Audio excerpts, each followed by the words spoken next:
Since 1865, this building has been used to manufacture everything from armor plating to parts for hydrogen fuel cell submarines.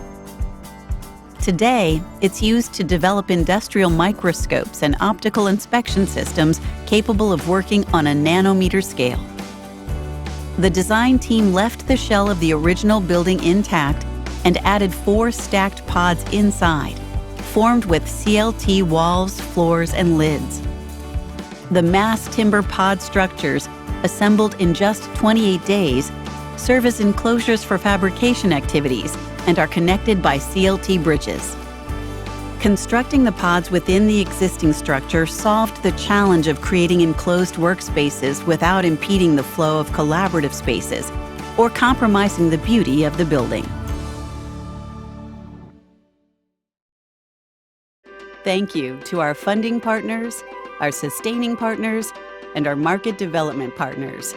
Congratulations to all the 2023 WoodWorks Wood Design Award winners.